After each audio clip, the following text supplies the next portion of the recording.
हम बात करेंगे उत्तर प्रदेश विधानसभा के चुनाव के दूसरे चरण में, जहां 9 जिलों की 55 सीटों पर सोमवार को 64% से ज्यादा मतदान हुआ, जो पहले राउंड के मुकाबले ज्यादा है।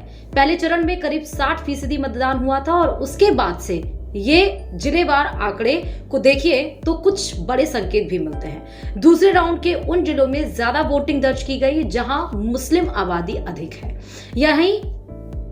यानी ये मान सकते हैं कि बरेली, शाहजहांपुर और बदायूं जैसे उन जिलों में वोटिंग अपेक्षाकृत कम है, जहां मुस्लिम आबादी 25% से कम है। ऐसे में ये आंकड़ा भाजपा की चिंताओं को और बढ़ा सकता है। वोटिंग प्रतिशत के आधार पर नतीजों को अगर लेकर हम भली भांति स्पष्ट तौर पर कुछ नहीं कह सकते, लेकिन हाँ, एक रुझान जरूर माना जा सकता है कि अमरोहा में मुस्लिम समुदाय की आबादी लगभग 40% से ज्यादा है और जिले की अगर 4 सीटों की बात करें तो सबसे ज्यादा 72% मतदान हुआ है, जो पहले राउंड के भी किसी भी जिले के मुकाबले ज्यादा है। यहाँ एक और आंकड़े पर ध्यान देने की जरूरत है कि अमरोहा सदर और धौरहा सीट पर वोटिंग 70% रही है। वहीं ग्रामीण और उनके मुकाबले ज्यादा मुस्लिम आबादी वाली सीटें हसनपुर और नौगांव सादात में वोटिंग का प्रतिशत लगभग 74% के करीब रहा है।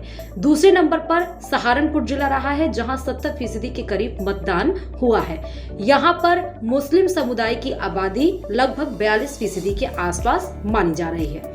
यानी कि कमोबेश अगर हम बात करें तो मुस्लिम आबादी वाले जिलों में वोटिंग भी डाउन मुरादाबाद और बिजनौर में 66% मतदान हुआ है। ये दोनों जिले भी 40% से ज्यादा मुस्लिम आबादी वाले हैं। खासतौर पर मुस्लिम बहुल बूथों पर वोटिंग प्रतिशत ज्यादा रहने की बातें सामने आ रही हैं, जो चिंता की बात है बीजेपी के लिए। चुनावी विश्लेषकों का ये मानना है कि इससे मुस्लिम मतदाताओं के एकजुट होने की चर्चा है। इन चर्चाओं को इस बात से भी बल मिलता है कि बरेली, बदायूं, शाहजहांपुर जैसे जिलों में वोटिंग प्रतिशत कम है, जहां मुस्लिम समुदाय की बात हो रही है। तो इसका मतलब ये हम आपको 2 जिलों के मतलब 2 चरण के 9 जिलों के 55 विधानसभा क्षेत्रों की बात बता रहे थे, जहां पर जाट और मुस्लिम बाहुल्य का जो समुदाय है वो ज्यादा था। लेकिन अब क्योंकि हम तीसरे चरण में आ रहे हैं, पश्चिमी उत्तर प्रदेश से जो कारवां था वो धीरे धीरे अब पूर्वी उत्तर प्रदेश की तरफ आ रहा। तो यहाँ पे भी देखना होगा कि पश्चिमी उत्तर प्रदेश में जाट और मुस्लिम बाहुल्य में तो